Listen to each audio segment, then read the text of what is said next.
Hello बच्चों, let us read this question. Find tension in the wire. तो इस question में हमारे पास एक अरेंजमेंट दिया हुआ है और तो उसके लिए हमें T1 और T2 का value, that means tension in the wire, find out करना है। इस क्वेश्चन को सॉल्व करने के लिए जो की कॉन्सेप्ट हम लोग यूज़ करेंगे वो होगा tension tension in the wire.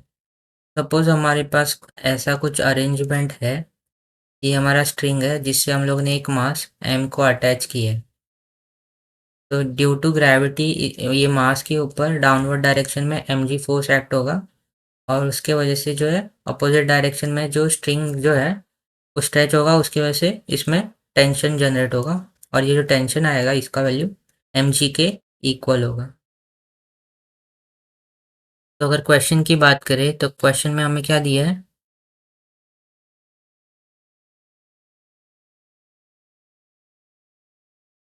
ये ऐसा एक, तो हमारे पास स्ट्रिंग्स है। यहाँ पे जो एंगल है ये 60 है, यहाँ पे एंगल है 30 है और इससे हम लोग ने एक 5 kg का एक मास कनेक्ट किया है यहाँ पे। ये 5 kg का है और यहाँ से एक नीचे स्ट्रिंग। तो हम लोग कह सकते हैं कि यहाँ पे जो फोर्स लगेगा ये mg होगा और इसको अगर हम लोग एक्सटेंड करें ऐसे आगे, तो ये सिंस ये जो है ये अल्टरनेटिंग एंगल्स है, तो ये भी 60 हो जाएगा और ये 30 डिग्री हो जाएगा। और ये जो है ये हमारा T1 है और ये हमारा T2 है। तो T1 T2 को अगर हम लोग दो कंपोनेंट्स में रिजॉल्व करें अगर अलोंग x और y एक्सिस, तो हमारा T1 क्या हो जाएगा, ये T1 हो जाएगा हमारा। ये हो जाएगा T1 cos 60 और इस डायरेक्शन में क्या हो जाएगा T1 sin 60।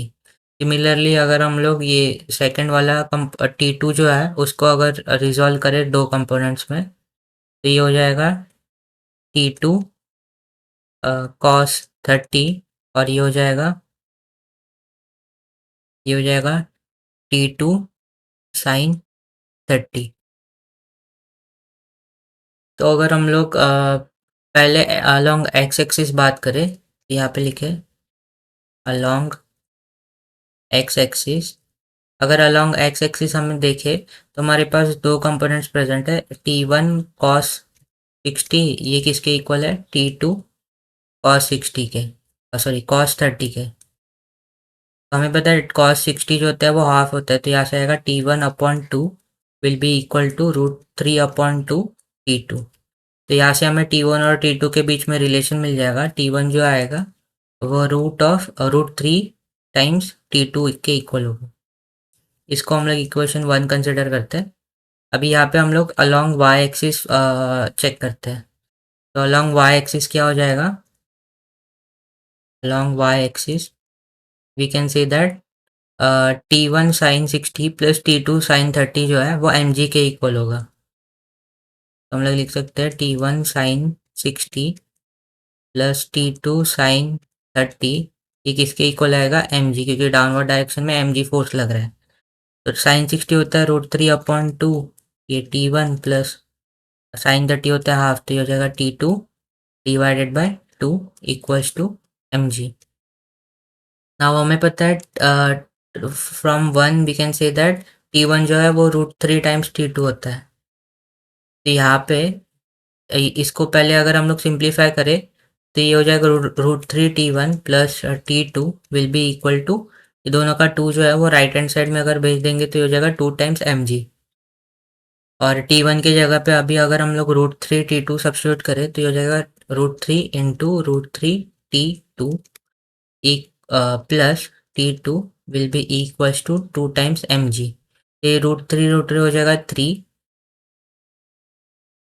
ये हो जाएगा T2, तो ये √3 इंटू √3 हो जाएगा 3T2 plus T2 will be equals to 2mg।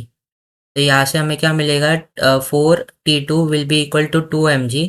तो हम लोग कह सकते हैं T2 कितना आ जाएगा, T2 आ जाएगा mg डिवाइडेड बाई 2, 2/4 आएगा तो ये हो जाएगा mg डिवाइडेड बाई 2। और T2 अगर हमें मिल गया तो हम लोग T1 निकाल सकते हैं। T1 क्या था हमारा, √3 T2 था, तो ये हो जाएगा √3/2 mg के इक्वल। तो हमें T1 और T2 की वैल्यू मिल गई। तो T2 ये आएगा और T1 हमारा ये आ जाएगा। So I hope you have understood it well and best of luck